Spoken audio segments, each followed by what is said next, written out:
Hello and welcome, my dear students, to my channel Mathematics Made Easy. This is Ms. Ruchika welcoming all my grade 9 elite math students to today's session. In today's session, we are going to be covering important questions for end of term 2 coverage, and we are going to continue with part 2 of the exam coverage file.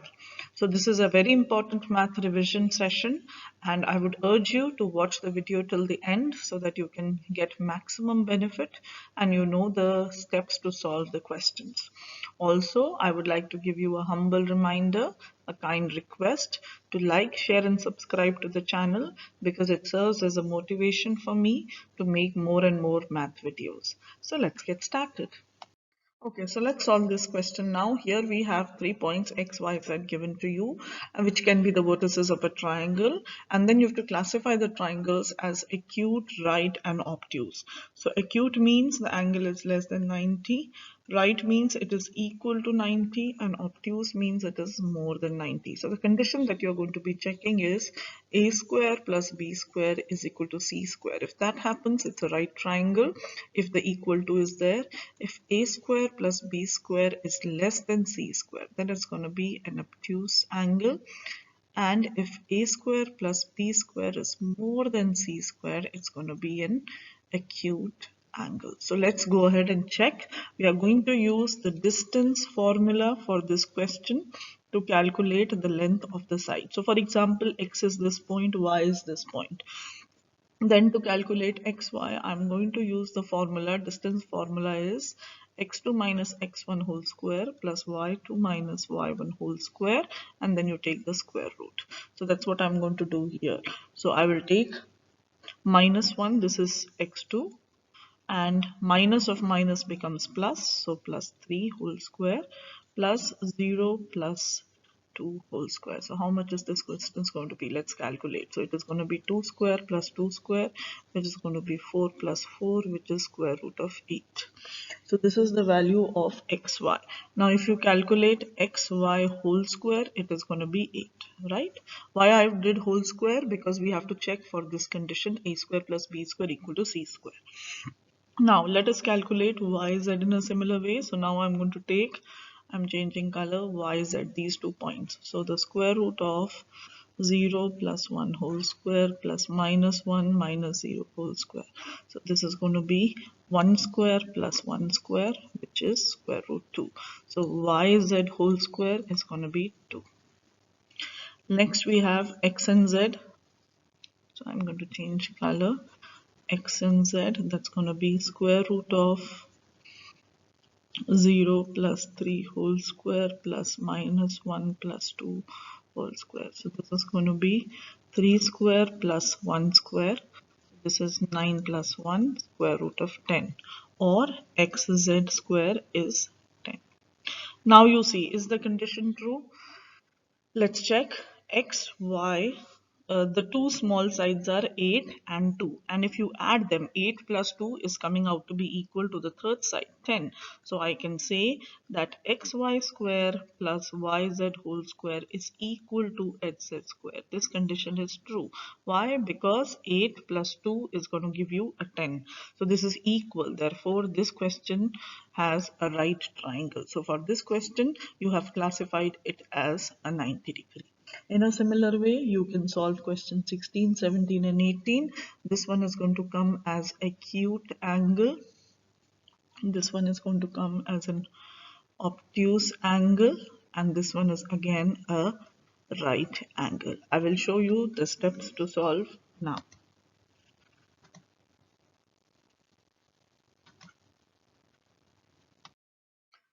So for these 4 questions, the final answers are as follows. I have already shown you how to do the method for question 15. In a similar way, you will do question 16, 17 and 18 and check your answer. And you are going to use distance formula for calculating the distance between the points. So if you see question 16, the sum of the two sides is more than the third side. That is, a square plus b square is more than c square. Therefore, it's an acute angle. If you see question 17, 5 square plus 2 square is less than 41 square, or a square plus b square is less than c square. Therefore, it's an obtuse. And for question 18, it is again equal. If you see 6 square plus 8 square is 10 square. Both are going to give you the same answer. That is the equal to sign. So it is the right angle. Next, we do the conversion of the angle. There are two units given to you in the question. One is degree, one is radians. Each of the angles given here is in degrees. So from degrees, you have to convert to radians. So let me give you the rule or the formula. The formula says when you are converting from degree to radians, you have to multiply by pi over 180 degree, and the unit will be radians after the conversion. So let me show you an example. If you have 120 degrees, you have to multiply with pi over 180 to convert into radians, and then simplify the fractions. So 0 and 0 khalas. 12 divided by 18 can be simplified as, so first I write 12 pi multiplied by 18, and then I divide uh, by the common factor 2 on both sides. So this gives you 6 by 9 pi. Again, I divide it with 3. That's also common. So this gives you 2 pi by 3 radians. Now, one common mistake that you girls might do, you will put the value of pi 3.14, convert it into decimal and give your answer. That is wrong. You have to leave it in a fraction form when you are giving your answer in radians. This is very important. Let's do one more. 45 degrees, convert to radians, apply the rule. So this is going to be 45 over 180, and there's pi also. Now I'm going to divide the numerator and denominator by the common factor, which is 9 here. This gives you 5 over 20. Again, divide by 5. You have to give the simplest fraction. Remember that. So this is going to be pi by 4. That's the answer. One more to go. 30 degrees converted into radians. This is pretty simple. So 30 over 180, when you have to do the simplest fraction, 0 0 khalas, divide by 3 both sides, so pi by 6 radians. Remember to write radians in the end because the unit has been converted. Similarly, this is going to give you pi by 2 radians. This is going to be pi radians, and this is going to be 5 pi by 4 radians. So that's how you convert. Now you may check your answer. The final answers after the conversion from degrees to radians is going to be this. Okay, let's solve these questions. Here each polygon is circumscribed about a circle. So you can see in the first figure the triangle has the circle inside. In the second figure looks like a square has a circle inside. And in the third one it's a quadrilateral, no specific property, so the circle is inside. So it is circumscribed about a circle, each polygon. First thing you have to do here is to find the value of x and then further get the perimeter. Perimeter means sum of all sides. So let's solve this one. Now here if you see carefully, in this question you have the concept of, this is from the lesson of circles, and we are going to apply the concept of tangents to this question. So from an external point, the tangent drawn to a circle is equal. So from this point, for example, the tangent is how much length? 18. That means from this point to this point, again it is going to be 18. So how much is going to be this small one? 26 minus 18, that is 8. So if this is 8, this length is going to be also 8, because from this point the two tangents are going to be equal. From this point the two tangents are going to be equal. So this much is 8, this much is 14. So let's find the perimeter now. Perimeter means sum of all sides. So how much is this side? This is 18 plus 18 two times, then 8 plus 8 two times, then 14 plus 14 two times. So this all will come out to be 80. So the perimeter is 80. Let's do this one similarly. So from this point the external tangent are drawn to the circle. So 2x is going to be equal to 8. This length and this length are going to be equal. So if 2x is 8, x is 4. That means this length is 8, this is 8, this is 8, then this is going to be 8, then this is 8, and similarly this and this is also going to be 8. So it's actually a square, all sides equal. So its perimeter is going to be, each length is 16, so 4 times, so 16 times 4, that is going to be 64. Let's do the last one. Again, we are going to apply the concept of tangents from an external point. So from this point, one tangent is 8, one tangent is x plus 2. So both are going to be equal. So your x is going to be 8 minus 2 or 6. Okay, so how much is this length? This is 8, this is 8, this is 4, so this is 4, this is 9, so this is 9, this is 5, so this is 5.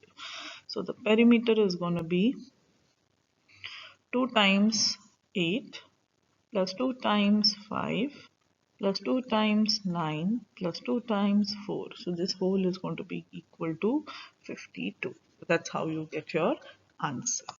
So in this slide, I have given you the answer key for all the three questions, the value of x and the perimeter to check your answer. Okay, let's solve some more questions now. So we are going to begin with question number 14. This is a composite figure. You have to find the area of this composite figure. Now I want you to pay attention to the three parts of this composite figure. The first part is the rectangle, which has a length of 10 and a width of 5. So you can easily calculate the formula by multiply the length with the width. So 10 multiplied with 5, that is going to be 50. That's the area of this one. Now to this we'll add the area of this other rectangle. If you see this other rectangle, this length is given to be 20. This part is given to be 2.5, 2.5, so that is 5.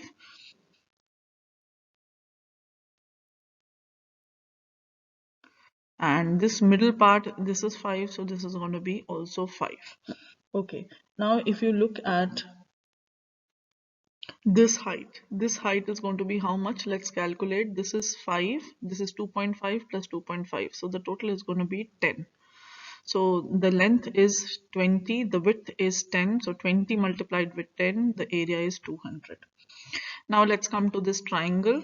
The triangle area, as you know, the formula for area of triangle is 1 by 2 base multiplied with height. So the base is given to be 15. The height is given to be 6. So you simplify this, cancel out the common factor. This comes out to be 45 feet square. So now we will just add the three areas. So 50 plus 200 plus 45. So this is going to be 295 feet square. So the total area of the lawn, the composite figure, is by adding these three, the two rectangles and the triangle. So the answer, final answer is 295 feet square. Okay.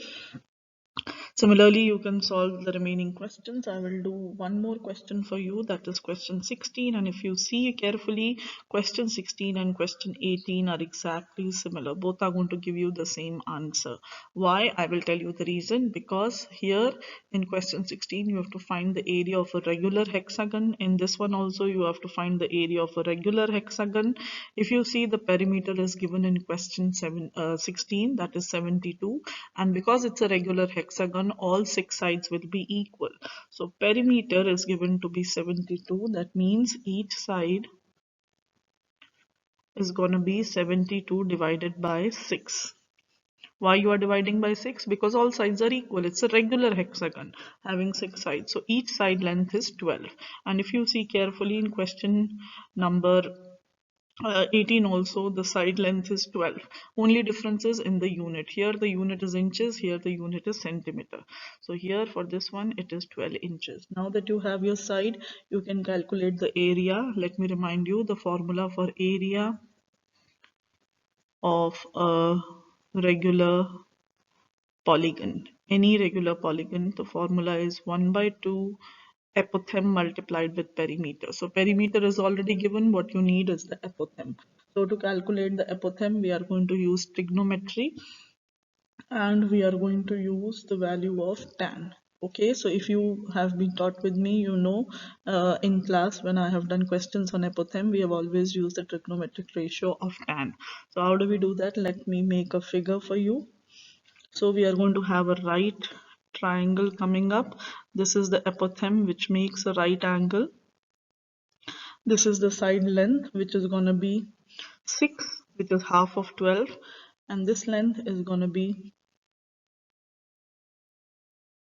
this angle is going to be the central angle, which is going to be 30 degrees. How do you find the central angle? In case you have forgotten, the formula for central angle is 360 divided by the number of sides. So here the number of sides are 6. So the central angle is going to be 60 and this is going to be half of that.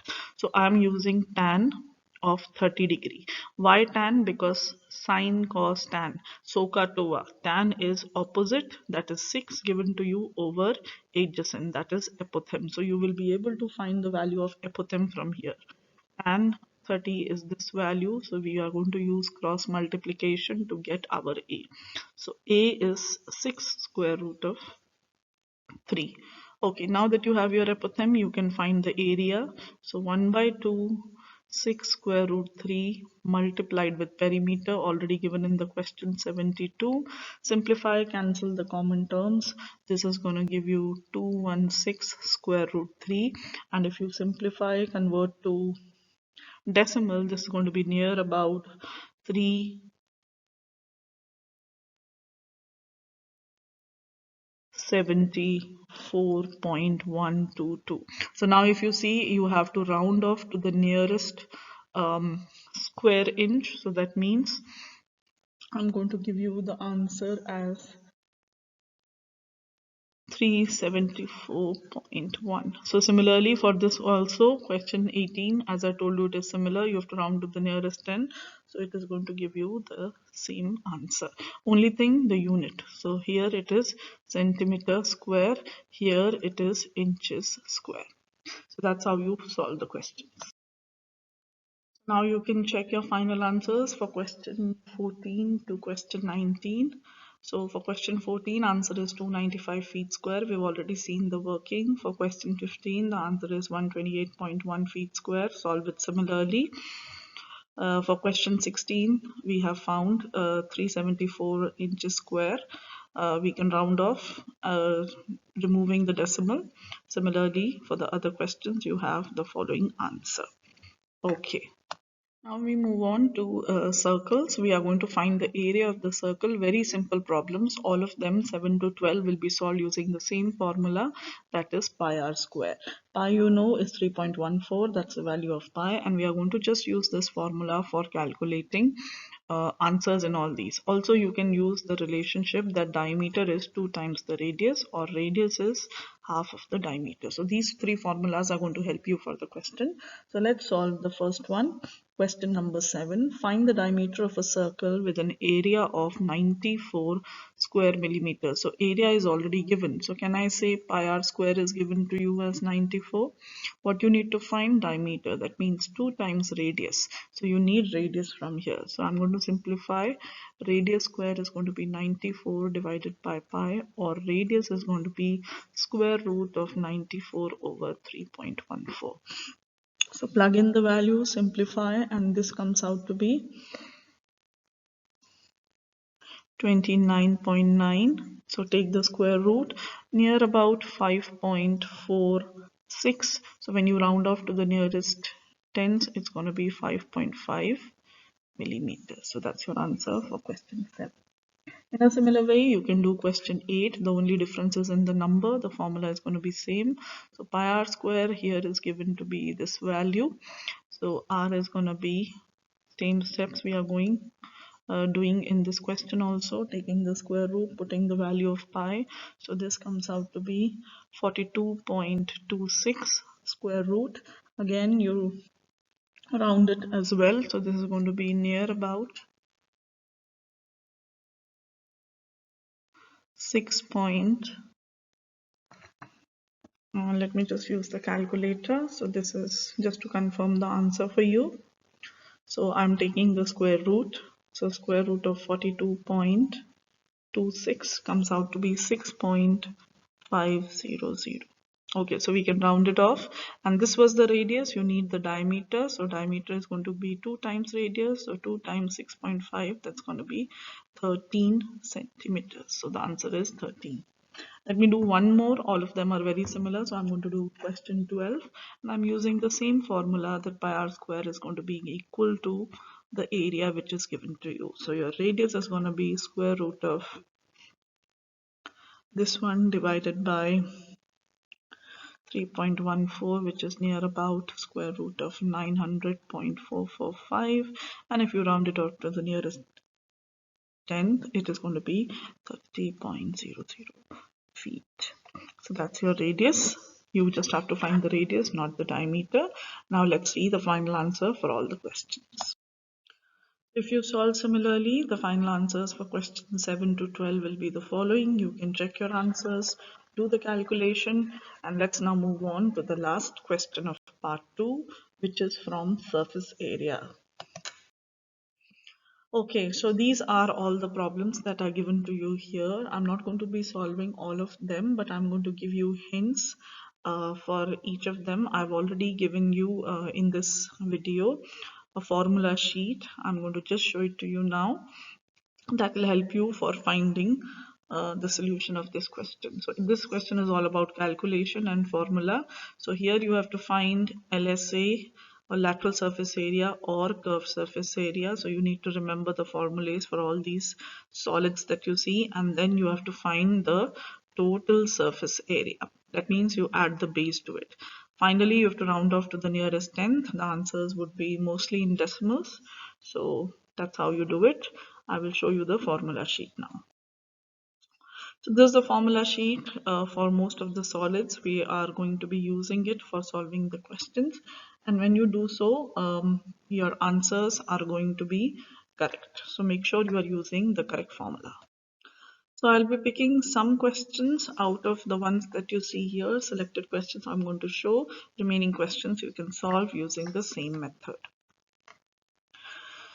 Okay, so let me pick up this one, the cone first. So if you see for the cone, the radius is given to you 5 and the slant height is given to you as 14. So this L is very, very important. For a cone, the formula, if you can see it from the formula sheet, for LSA or CSA is going to be pi RL.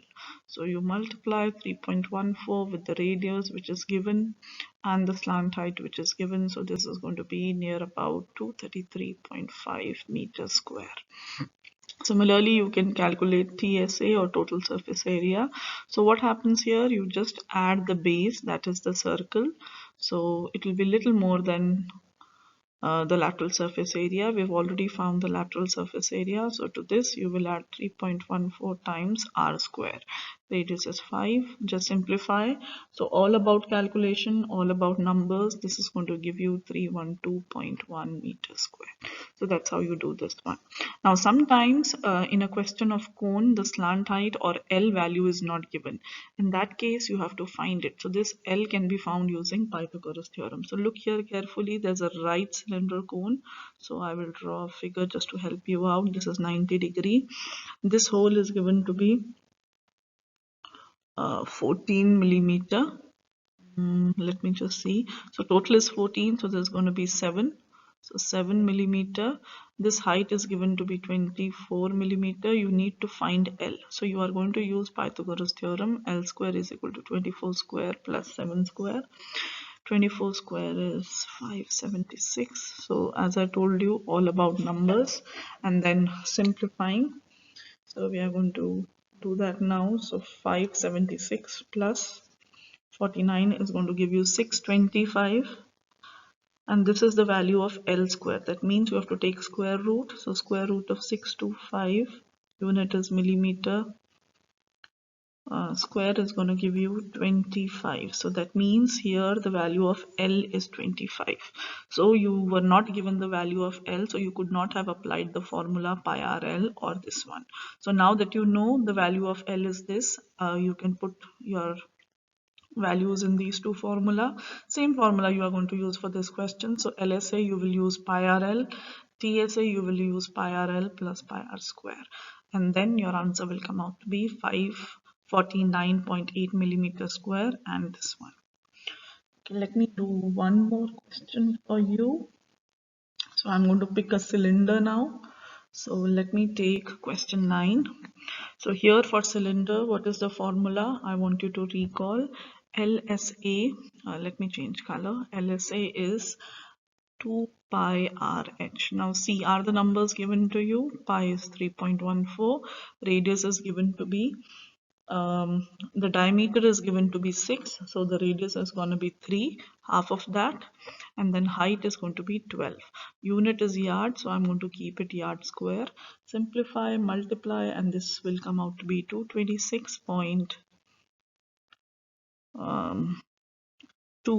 yard square roughly. Okay, now we do TSA. So for TSA, you first take the LSA or the curved surface area and add the two circles. So area of one circle is pi r square, so area of the two circles will be 2 pi r square. So just plug in the numbers. This one we have already calculated, so I'm going to just put the values for pi and the radius. Simplify, and this will come out to be near about 282.7 yard square. So that's your answer. In a similar way, I would urge you to use the formula cheat and solve the remaining questions. That brings us to the end of part 2. With this, we have completed all the questions that will come for your ministry exam for part 2 multiple choice question. The next video is going to be for part 3, so stay glued. Wait patiently. I hope I'm able to give it to you before your exam. So make sure you like, share, and subscribe. It's taking a lot of my time for making the videos for you, and your subscription or your one comment or your one like really matters to me. So make sure you keep them in plenty, and also press the bell icon so that you don't miss my next coming video. Until then, this is Ms. Ruchika signing off from today's session. See you in my next video. Bye students, and all the very best for your coming exams.